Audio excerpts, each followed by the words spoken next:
एक सवाल है आपसे कि इस वायरस का इलाज सिर्फ एक वैक्सीन ही है? कोई काढ़ा क्यों नहीं हो सकता? कोई टेबलेट क्यों नहीं हो सकता? कोई सिरप क्यों नहीं हो सकता? कोई चूर्ण क्यों नहीं हो सकता? कोई शरबत क्यों नहीं हो सकता?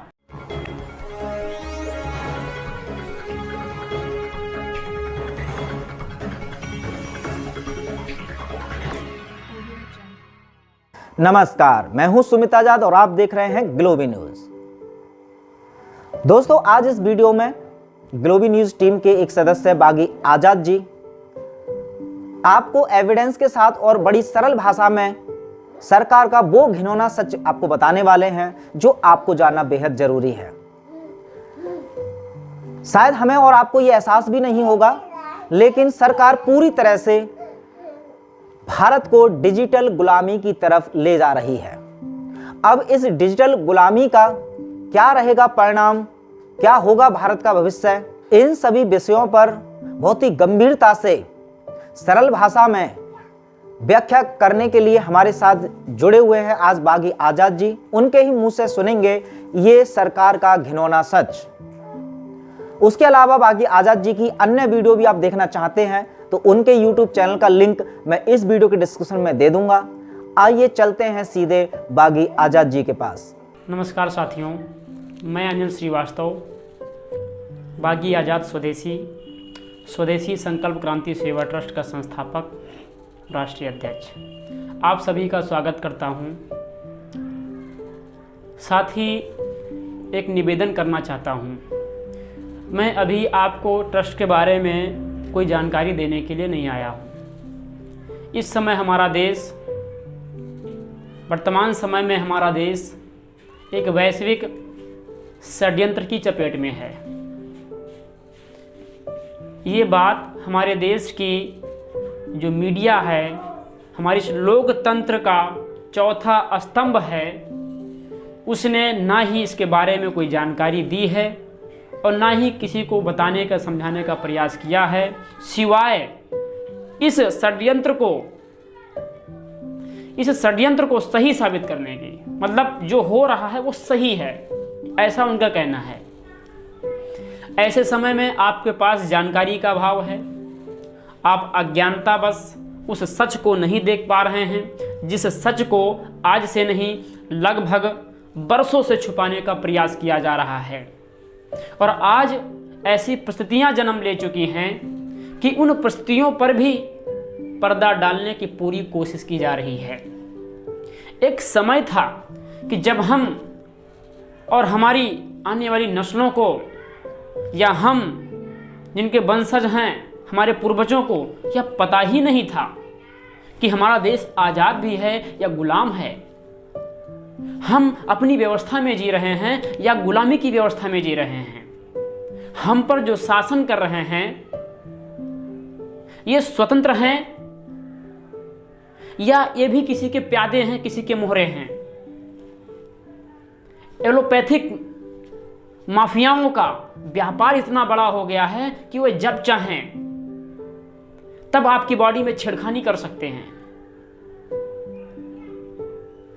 एक संदर्भ देते हुए अपनी बात को कहूंगा कि हमारे देश के नागरिकों को बड़ा गर्व है बाला साहब ठाकरे जी के ऊपर। मुझे भी गर्व है बाला साहब ठाकरे जी के ऊपर। इतना नाम उन्होंने कमाया, परंतु कैसे कमाया किसी को कुछ नहीं पता। थोड़ी बहुत जानकारी हमें भी मिली है। लोग कहते हैं कि महाराष्ट्र में, पूरे मुंबई में बाला साहब ठाकरे की मर्जी के बगैर एक पत्ता भी नहीं हिलता है। जरा सोचिए, जिस महाराष्ट्र की बात कर रहे हैं, जिस मुंबई की बात कर रहे हैं और जिस बाला साहब ठाकरे की मर्जी की बात कर रहे हैं, उसी मुंबई में, उसी महाराष्ट्र में जब बाला साहब ठाकरे की मर्जी के बगैर एक पत्ता तक नहीं हिलता, तो वहां इंटरनेशनल माफियाओं की जड़ें कैसे जमी रह गई। उन्हीं के दौर से, बल्कि उनसे और पहले से भी अश्लीलताओं का बाजार शुरू हुआ, अंग प्रदर्शन का बाजार शुरू हुआ। हम कैसे मान लें कि उनकी मर्जी के बगैर कुछ होता ही नहीं था। खैर, ये तो अलग बात है। उसी प्रकार ये संदर्भ मैंने इसलिए दिया कि आज कोई किसी व्यक्ति का समर्थक है, कोई किसी व्यक्ति का समर्थक है। मैं किसी पार्टी का, मैं किसी नेता का नाम नहीं लेना चाहूँगा। मैंने एक व्यक्ति का नाम लेकर इशारा सिर्फ इतना किया है कि कोई किसी पार्टी का भक्त है, कोई किसी व्यक्ति का भक्त है, कोई किसी संस्था में काम करता है, कोई किसी सोसाइटी में काम करता है, कोई प्राइवेट सेक्टर में काम करता है, तो बस उसी का गुणगान करता है और उसके खिलाफ एक भी शब्द सुनना पसंद नहीं करता है। तो एक ऐसा सच मैं आपके सामने लेकर के आया हूं जो आपको बहुत ही चौंकाने वाला सच है। इस समय एक छोटा सा जीव जिसे हम समझते हैं वायरस, इस वायरस ने इतना आतंक मचा दिया पूरी दुनिया में कि पूरी दुनिया के देश वैक्सीन पर काम कर रहे हैं, सिर्फ वैक्सीन पर। यह सोचने वाली बात है। अब मानव जीवन का जो प्राण शक्ति है वो वैक्सीन में है, अर्थात लोगों को मरने से, इस वायरस से मरने से अगर कोई बचा सकता तो सिर्फ वैक्सीन ही बचा सकता है। और वैक्सीन पर बड़े बड़े इंस्टीट्यूट, बड़े बड़े विकासशील नहीं बल्कि विकसित राष्ट्र इसकी खोज करने में लगे हुए हैं, ऐसा मीडिया का बताना है। मेरा एक सवाल है आपसे कि इस वायरस का इलाज सिर्फ एक वैक्सीन ही है? कोई काढ़ा क्यों नहीं हो सकता? कोई टेबलेट क्यों नहीं हो सकता? कोई सिरप क्यों नहीं हो सकता? कोई चूर्ण क्यों नहीं हो सकता? कोई शरबत क्यों नहीं हो सकता? मेरा सवाल है ये। दुनिया के बड़े से बड़े वैज्ञानिक, बड़े से बड़े डॉक्टर्स सिर्फ वैक्सीन की खोज करने में क्यों लगे हुए हैं? दूसरा, क्या वैक्सीन में गाय के, बछड़े के हार्ट का ब्लड निकालना जरूरी है? जानवरों का रक्त डालना जरूरी है? जानवरों की कोशिकाएं डालना जरूरी हैं? पारा, लेड जैसी धातुएं डालना जरूरी हैं? आप तय कीजिए कि मेरी बात कहां तक सही है। तीसरा मेरा सवाल है, जब हमारे देश में ये उल्लूपैथी नहीं थी, उल्लूपैथी का मतलब एलोपैथी चिकित्सा पद्धति हमारे देश में नहीं थी, तब क्या, या यूँ कहें कि पूरी दुनिया में जब उल्लूपैथी नहीं थी, एलोपैथी चिकित्सा पद्धति पूरी दुनिया में ही नहीं थी, तब क्या वायरस नहीं होते थे? और यदि नहीं होते थे तब भी मेरा एक सवाल है, तो इस समय इतने वायरस कहाँ से आ गए? हर साल 3 साल, 5 साल, 4 साल, 5 साल, 6 साल के अंतराल पर कोई ना कोई नया वायरस आता रहता, आतंक मचाता रहता, व्यापार होता है, वैक्सीन लगती हैं, फिर खत्म हो जाता है। दूसरा, यदि वायरस होते थे तब भी मेरा एक सवाल है, तो जब हमारे पूरी दुनिया में उल्लूपैथी चिकित्सा पद्धति नहीं थी, तब अगर व्यक्ति संक्रमित होते थे तब उनका इलाज किस पद्धति से किया जाता था? मुझे इसका जवाब चाहिए। यदि आपके अंदर जरा सा भी सोचने की, समझने की शक्ति है तो खुद अपना दिमाग लगाएं, किसी मीडिया पर भरोसा ना करें, मेरी बातों पर भरोसा ना करें, किसी भी अखबार पत्रकारों पर भरोसा ना करें, किसी विशेष व्यक्ति पर भी भरोसा ना करें। आप अपनी बुद्धि खोलिए, विज्ञान की बात कीजिए, आप साइंस की बात कीजिए, आप प्रमाण की बात कीजिए, आप तर्क की बात कीजिए। आप तर्कवादुधारी तलवार है जो पक्ष एवं विपक्ष को काटती है। बैठ करके तर्क कीजिए। तो जब पूरी दुनिया में उल्लूपैथी चिकित्सा नहीं थी तब लोग अगर तब क्या वायरस थे? यदि थे तब उनका इलाज किस पद्धति से किया जाता था? और यदि वायरस ही नहीं होते थे तो इतने सालों में ये वायरस कहां से आ गए? मेरा ये प्रश्न है, ये प्रश्न है, और प्रश्न बहुत हैं। अब हम मेन बिंदु पर चर्चा करेंगे। व्यक्ति, अब सरकार को इस बात की चिंता है, सरकार स्वयं को दिखा रही है कि हम आम जनमानस के हित में काम कर रहे हैं, उसकी रक्षा के लिए काम कर रहे हैं, उसके प्राणों की रक्षा के लिए काम कर रहे हैं, उसके जीवन को और बेहतर बनाने के लिए हम काम कर रहे हैं। सरकार ऐसा दावा कर रही है और ऐसा दिखावा कर रही है कि हम लोगों को मरने से बचाना चाहते हैं। सच बात तो यह है कि जब से विज्ञान आया है, जब से उल्लूपैथी चिकित्सा पद्धति आई है, जब से सड़कों का निर्माण हुआ है, जब से गैस, डीजल, पेट्रोल आए हैं, जब से हथियार, गन, बंदूकों का निर्माण हुआ है, न जाने कितने मासूमों की जान ले चुका है। प्रतिवर्ष 3 लाख व्यक्ति भारत में भूख से मर जाते हैं, यह सरकार का रिकॉर्ड कहता है। और 10 महीने बीत चुके हैं, 3 लाख व्यक्ति भी कोरोना से नहीं मरे। इतना बड़ा खतरनाक वायरस है ये, अब आप सोच सकते हैं। आप चीन गए नहीं, आप अमेरिका गए नहीं, इटली गए नहीं, जापान फ्रांस गए नहीं, आपको खबर किसने दी? मीडिया ने दी। क्या मीडिया टेलीविजन के माध्यम से जो कुछ भी दिखाती है वह सच ही है? इसका प्रमाणिक आधार क्या है?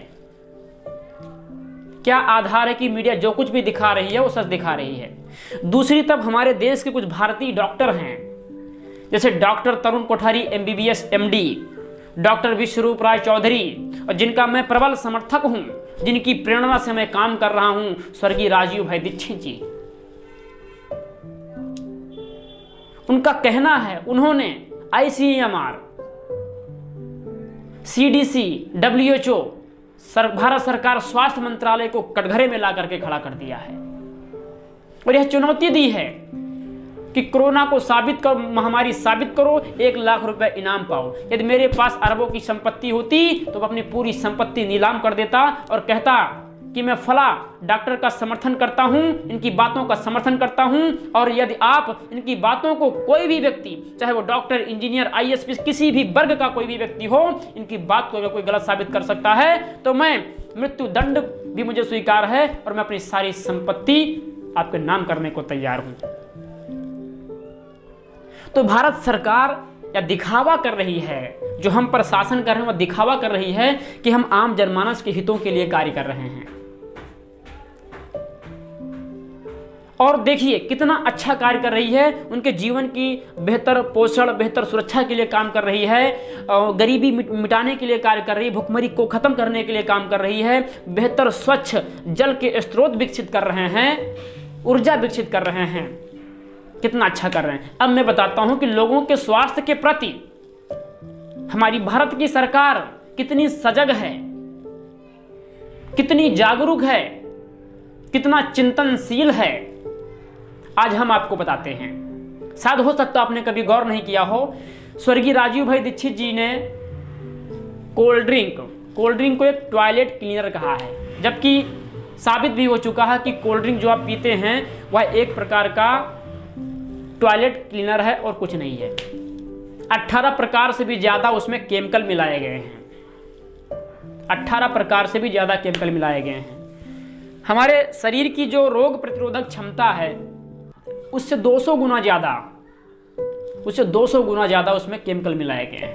अब उनका प्रभाव हमारे शरीर में क्या है इस पर चर्चा नहीं करूंगा, सिर्फ इतना कहना चाहूंगा कि सन 2000 में जब सुषमा स्वराज स्वास्थ्य मंत्री थी तब भारत में कोल्ड ड्रिंक आया था,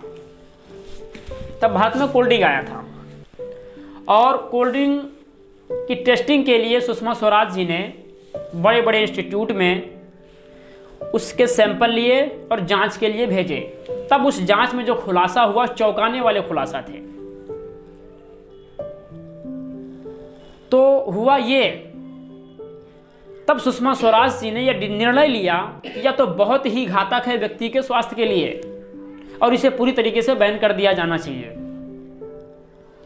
तो संसद में क्या हुआ क्या नहीं हुआ ये तो मुझे नहीं पता, लेकिन उसे जबरन पूरे भारत में बेचने के लिए खुली छूट दे दी गई, लेकिन संसद में कोल्ड ड्रिंक को पूरी तरीके से बैन कर दिया गया।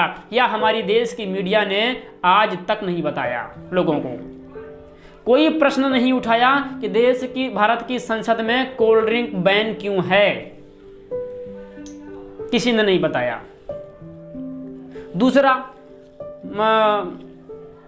हमारे प्रधानमंत्री जी की मैंने एक छोटा सा एक शॉर्ट वीडियो देखा था जिसमें यूरिया को लेकर के कह रहे हैं कि आने वाली पीढ़ी कमज़ोर एवं बीमार पैदा ना हो, इसके लिए हमारे किसान साथियों को घर घर जाकर के समझाना होगा कि वह यूरिया, जहां वह 10 किलो यूरिया का उपयोग करते हैं वहां वह 5 किलो यूरिया ही उपयोग करें। मतलब यूरिया इतना खतरनाक है, साफ हमारे प्रधानमंत्री जी ये नहीं कह सकते कि यूरिया बहुत खतरनाक है, यूरिया का प्रयोग बंद कर दीजिए। मुझे पता है कि सरकारों के हाथ बंधे हुए हैं, उनकी अपनी मजबूरी है, उनकी अपनी प्रोटोकॉल्स हैं, जिनका उनको पालन करना है। इस प्रकार तमाम सारी चीज़ें हैं जो हमारे स्वास्थ्य को बर्बाद कर रही हैं। रासायनिक खाद हैं, कीटनाशक दवाएं हैं, एलोपैथिक की तमाम सारी ऐसी दवाएं हैं जो दुनिया के अधिकांश देशों में बैन हैं, फिर भी भारत में पूरे धड़ल्ले से बिक रही हैं। तो हमारे स्वास्थ्य के प्रति कितनी सजग हैं, ये इसका बात का अंदाजा आप लगा सकते हैं। खैर, ये तो रही ऐसा कह सकते हैं कि एक स्पीच हो गया, एक व्याख्यान हो गया। मैं व्याख्यान देने के लिए आपके सामने नहीं आया हूँ। अब बात करते हैं वास्तव में जीवन है कहाँ, यह जान लेना अति आवश्यक है। और अभी हमारे पास लाइव बनाने का कोई अच्छा साधन उपलब्ध नहीं हो पाया है। 2-3 दिन में आपके सामने बहुत अच्छे तरीके से लाइव आऊँगा और आपको बताने का प्रयास भी करूँगा। अब पीछे ब्लैक बोर्ड देख रहे हैं, मैं थोड़ा बाइट करके बना रहा हूँ। पीछे ब्लैक बोर्ड देख रहे हैं, इसमें मैंने कुछ लिख रखा है और उसके बारे में आपको बताऊँगा।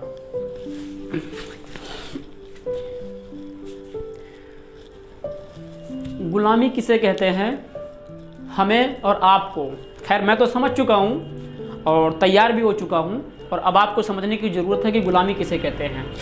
सरकार, बाजार, विदेशी कंपनियों एवं इनके द्वारा निर्मित उत्पादों के प्रति आम जनमानस की निर्भरता क्या कहलाती है, गुलामी कहलाती है। अब कुछ लोग कहेंगे कि जिन चीज़ों का हम उत्पादन नहीं कर पाते हैं या जो चीज़ हम नहीं बना पाते हैं, उसके लिए हमें दूसरों पर निर्भर रहना ही पड़ेगा। सही बात है। तो निर्भर रहना मतलब क्या? जब आप निर्भर रहते हैं तो उसके बदले में आप आदान प्रदान करेंगे। आदान प्रदान सही है, लेकिन अभी थोड़ा सा इसमें अपवाद है। मैं उस अपवाद के बारे में चर्चा करना चाहता हूँ। वही अपवाद हमारे लिए घातक है, वही अपवाद हमारे लिए घातक है। आदान प्रदान गलत नहीं है, एक दूसरे को एक से लेना दूसरे को देना गलत नहीं है, परंतु अब यहाँ पर समझिए नीचे, फिर जीवन कहाँ है? इस समय जो वैश्विक षड्यंत्र चल रहा है, जो ये लॉकडाउन है, सोशल डिस्टेंसिंग है, मास्क है, ये सब चीज़ें हमें लगता है कि हमारा जीवन सेफ है, सुरक्षित है, हम सांस नहीं ले पा रहे हैं। इस प्रकार की तमाम सारी भ्रांतियाँ फैलाई गई हैं। उन भ्रांतियों पर देखिए, क्या मास्क लगाने से, सोशल डिस्टेंसिंग करने से, सैनिटाइजर का उपयोग करने से हमारा जीवन इस वायरस से बच जाएगा? मुमकिन है? आप सोचिएगा। उसके बाद इस समय जीवन कहाँ है? इस समय दुनिया के वैज्ञानिक, जैसा कि मैंने पहले कहा, कि वैक्सीन की खोज कर रहे हैं और वैक्सीन में ही जीवन है। जब तक वैक्सीन नहीं आ जाता है तब तक समझ लीजिए कि आपका जीवन एक खतरे में है, खतरे में है, इतना समझिए। तो जीवन कहाँ है? वैक्सीन में है। अब देखिए, हमारे इस देश में 2 प्रकार की व्यवस्था है, एक शहरी व्यवस्था, दूसरा ग्रामीण व्यवस्था। अब शहरी व्यवस्था और ग्रामीण व्यवस्था में जो अंतर है, जो डिफरेंस है, उसको समझने की ज़रूरत है। हालांकि पहला जो डिफरेंस है ग्रामीण और शहरी व्यवस्था में, तो शहरी व्यवस्था में अधिकतर वह लोग रहते हैं जो सरकारी सर्विस करते हैं या अपना प्राइवेट कोई अच्छा सा बिजनेस करते हैं, या जिनके पास ज़्यादा पैसा है, गाँव से शहरों की तरफ पलायन कर चुके हैं। ऐसे लोग वहाँ पर शहरों में रहते हैं। दूसरा बात आती है, मतलब कहने का मतलब, शहर में वो लोग रहते हैं जिनका धन पर सर्वाधिक नियंत्रण है, जिनके पास ज़्यादा पैसा है, ऐसा कह सकते हैं। और गांव में वह लोग रहते हैं कि बहुत नाम मात्र होते हैं, ऐसे व्यक्ति होते हैं जिनका धन पर सर्वाधिक नियंत्रण है। बाकी सब वह लोग होते हैं जिनका धन पर सर्वाधिक नियंत्रण नहीं है। धन के लिए उन्हें शहरी अर्थात शहर पर निर्भर रहना पड़ता है, करेंसी के लिए, रुपया के लिए, क्योंकि रुपया गाँव में नहीं है, रुपया शहरों में है। सबसे ज़्यादा रुपया शहरों में इन्वेस्टमेंट की करती है सरकार, बिजनेस वहीं पे है, फैसिलिटी सबसे ज़्यादा वहीं पे हैं। तो इसको समझिए। तो जो व्यवस्था है बिजली, पानी, गैस, अभी मैं आपको बताना चाहूँगा। मैं अभी इन 3 चीज़ों पे बात करूँगा, बिजली, पानी, गैस, ये और ये बिजली, पानी, गैस, ये 3 व्यवस्थाएं हमारे गांव जो हैं, एक गांव और शहरों में एकदम मैच करती हैं। और ये बिजली, पानी, गैस, ये 3 व्यवस्थाएं ऐसी हैं जिनके लिए सरकार पर निर्भर रहना पड़ता है। अगर सरकार इन तीनों सुविधाओं को शहरों में बाधित कर दे, जैसे सरकार इस समय लोगों को वायरस से बचाने के लिए उनको वैक्सीन प्रोवाइड करवा रही है, और वैक्सीन कितना घातक है, कितना दुष्प्रभावकारी है, यह भी आपको पता चलेगा। तो जैसे मान लीजिए कि सरकार वैक्सीन पर काम कर रही है, लोगों को वायरस से बचाने के लिए वैक्सीन दे रही है,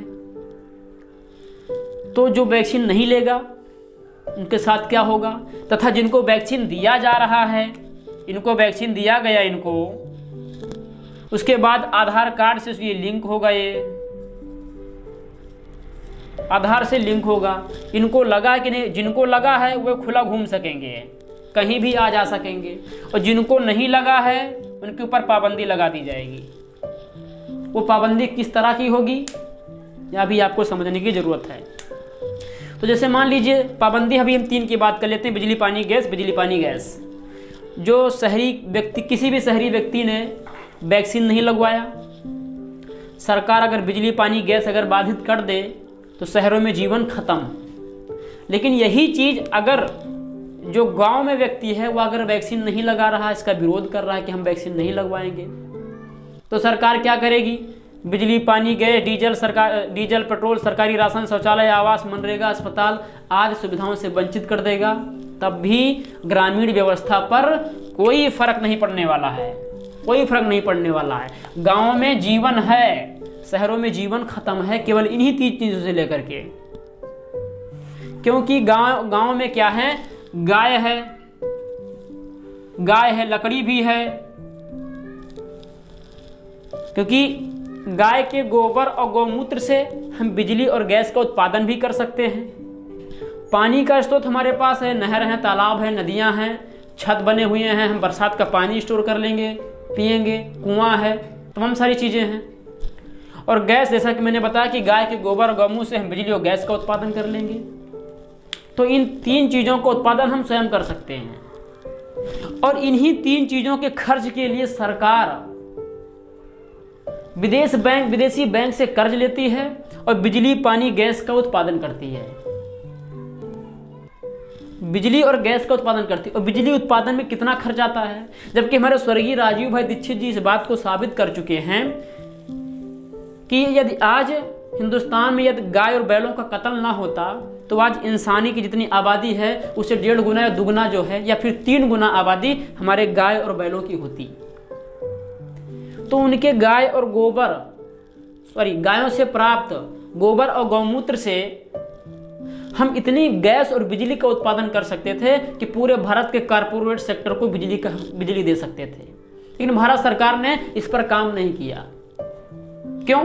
क्योंकि जब ऐसी व्यवस्था हो जाती तो सब लोग गाय घर में पालना शुरू कर देते और उन गाय के गोबर और गौमूत्र से बिजली और गैस का उत्पादन घर में खुद करते, ना पूरे गांव को देते, अपने लिए करते। तो बिजली और गैस के लिए सरकार पर निर्भर उन्हें न रहना पड़ता।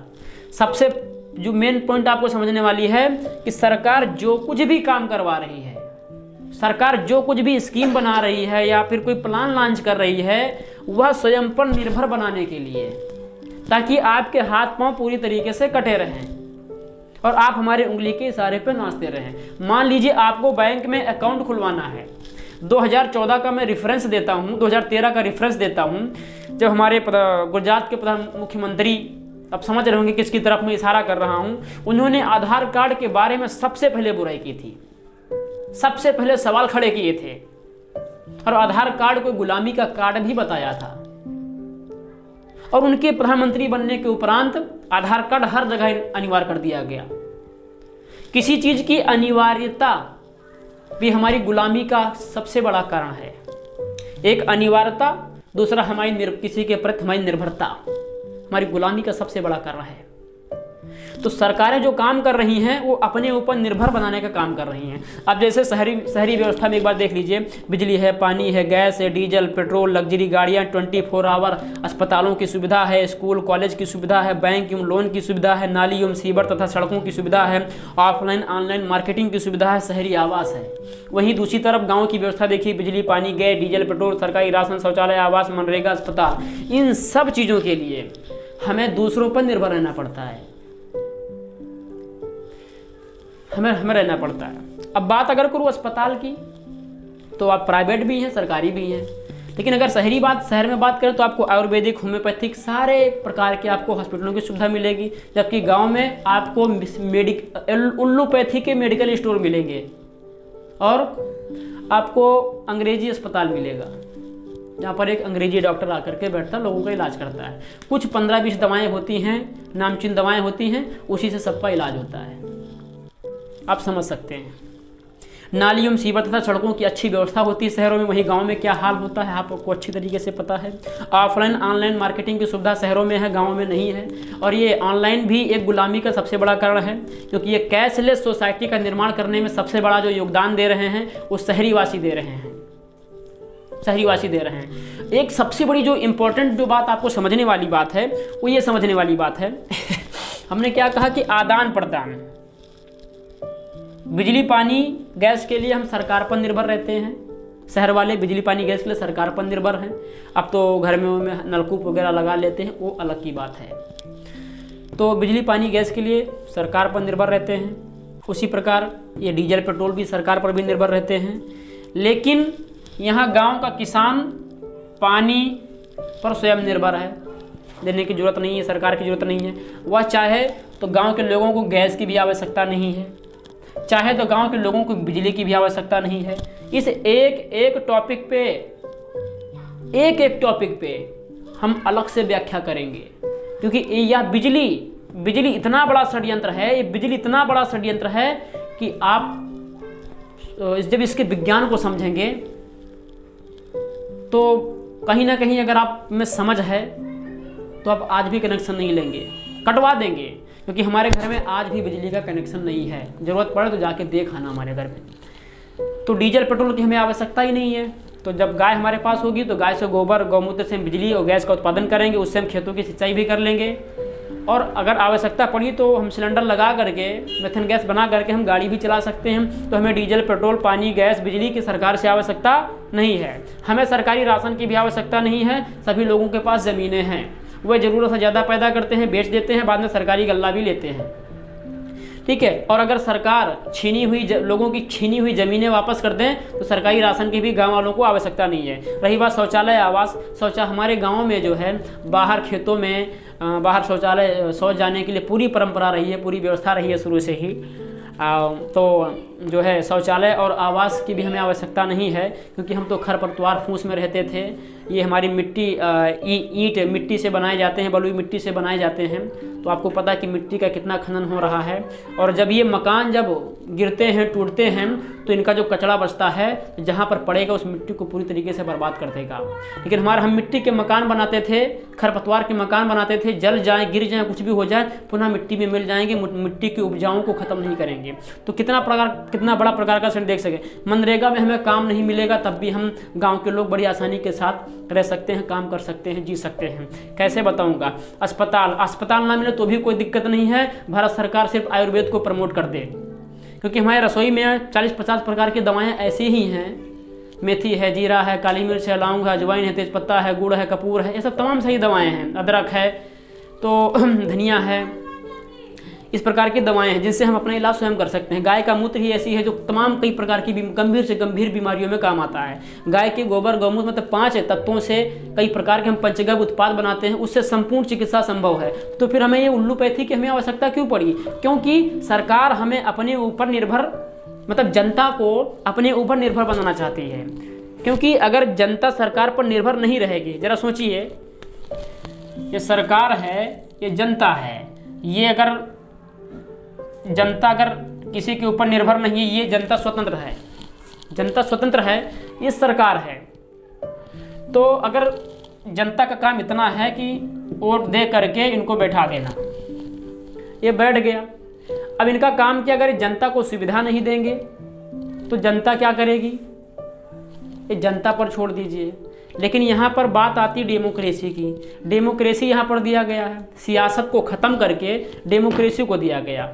उस इंग्लैंड का जिसने हमारे देश पर शासन किया, वहाँ का कोई संविधान नहीं है, कोई डेमोक्रेसी वहाँ पर नहीं है। लेकिन उस इंग्लैंड वालों ने हमें डेमोक्रेसी दी कि हर 5 साल के बाद निर्वाचन कराओ, और उस गद्दी पर बैठने वाला व्यक्ति उन्हीं का होगा जिन्होंने ये डेमोक्रेसी दिया है। इस बात को समझने की ज़रूरत है। और इसको रुपया बनाने का, पैसा छापने का इनको अधिकार नहीं है। हमेशा विश्व बैंक, ये जनता के विकास के लिए विश्व बैंक से लोन नहीं लेते रहते हैं। बैंक की व्यवस्था उन्होंने करवाई और लोगों को कर्ज देना शुरू किया। कर्ज कोई ऐसे देता नहीं है। ये सरकार केवल एक वोट के बदले इतनी बड़ी कीमत चुकाती है सरकार की, बिजली, पानी, गैस, फ्री, डीजल, पेट्रोल, कम रेट में सरकारी राशन, शौचालय, आवास, मनरेगा, अस्पताल, इन सब चीज़ों की चीज़ें। क्या जनता डिमांड करती कि हमको तुम शौचालय दो, हमें आवास दो, हमें काम दो? नहीं काम करती, कोई डिमांड नहीं करती है। ये डिमांड की आदत आपने ही डाल दी है, डिमांड की आदत सरकारों ने ही डाली है। और यह आदत इसलिए डाली गई है ताकि जनता की निर्भरता जो है वो चार लोगों के प्रति बनी रहे। सरकार, बाजार, विदेशी कंपनियों एवं इनके द्वारा निर्मित उत्पादों। मैं आपसे पूछना चाहता हूं कि निर्भरता सही है कि आत्मनिर्भरता सही है? अब अपनी बात खत्म करना चाहूँगा एक परिभाषा के साथ में। अभी इसी कोरोना काल के दौरान हमारे प्रधानमंत्री मोदी जी ने एक बात कही, आत्मनिर्भर भारत की घोषणा की। तो मेरा एक सवाल है, आत्मनिर्भर बनने की या आत्मनिर्भर बनाने की परिभाषा क्या है? पहला, मछली पकड़ पकड़ कर खिलाना। सरकार क्या कर रही है? लोगों को ये बिजली, पानी, गैस खुद दे रही है, खुद लोगों को बनाना सिखा नहीं रही। जबकि बिजली, पानी, गैस गाय के गोबर, गौमूत्र से बनाया जा सकता है, लेकिन ये बनाना सिखा नहीं रही है। हर व्यक्ति को डॉक्टर बनाया जा सकता है कि नॉर्मल चीज़ों का इलाज तो घर में वो खुद कर सकता है, उसे डॉक्टर के पास जाने की आवश्यकता नहीं है। लेकिन फिर भी हमारे यहाँ का जो चिकित्सा पद्धति है आयुर्वेद, उसको प्रमोट नहीं कर रही, वो उल्लूपैथी को प्रमोट कर रही है। जगह आप जाएंगे आपको मेडिकल ज़्यादा मिलेंगे, अंग्रेजी अस्पताल आपको ज़्यादा मिलेंगे, अंग्रेजी क्लिनिक आपको ज़्यादा मिलेंगे। लेकिन आयुर्वेदिक की बात करें, होम्योपैथिक की बात मिले तो दूर दूर तक आपको नजर नहीं आएगा। जो पद्धति हमारे यहाँ की है नहीं, हम सारी उनकी पद्धति को यहाँ पे ला रहे हैं। तो ये बात समझने वाली है। तो बिजली, पानी, गैस का हम उत्पादन कर सकते हैं, बना सकते हैं, लेकिन सरकार बनाना नहीं सिखा रही है। तो आत्मनिर्भर भारत कैसे बनेगा? तो ये काम है कि लोगों को मछली पकड़ पकड़ कर खिलाना, लोगों को मछली पकड़ पकड़ कर खिलाना। क्या यही आत्मनिर्भर भारत की परिभाषा है? या लोगों को मछली पकड़ना सिखा देना, यह आत्मनिर्भर की परिभाषा है? अगर सरकार बिजली, पानी, गैस बनाना हर व्यक्ति को सिखा देगी, इसके ट्रेनिंग, इसके कैंप, इसके प्रशिक्षण लगवाने शुरू कर देगी, तो फिर बिजली का बिल कौन देगा, पानी का बिल कौन देगा, गैस कौन खरीदेगा, इतना टैक्स कहाँ से जाएगा? जरा सोचिए आप इस बात को। तो मैं आपसे पूछना चाहता हूं कि मैंने क्या कहा, निर्भरता का मतलब गुलामी। निर्भरता किसके प्रति? सरकार, बाजार, विदेशी कंपनियों एवं इनके द्वारा निर्मित उत्पादों के प्रति हमारी निर्भरता, आम जनमानस की निर्भरता ही गुलामी है। दूसरी बात, सरकार द्वारा अनिवार्यता, वह भी हमारी गुलामी है। तीसरा, ऑनलाइन एवं ऑफलाइन मार्केटिंग का मकड़जाल, यह भी हमारी गुलामी है। बैंकिंग प्रणाली का जन्म, वह भी हमारी गुलामी का प्रतीक है। और हमारी डेमोक्रेसी, वह भी हमारी गुलामी का प्रतीक है।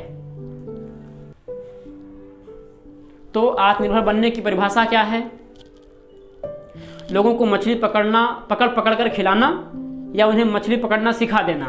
तय आप कीजिए और कमेंट बॉक्स में ज़रूर बताइएगा।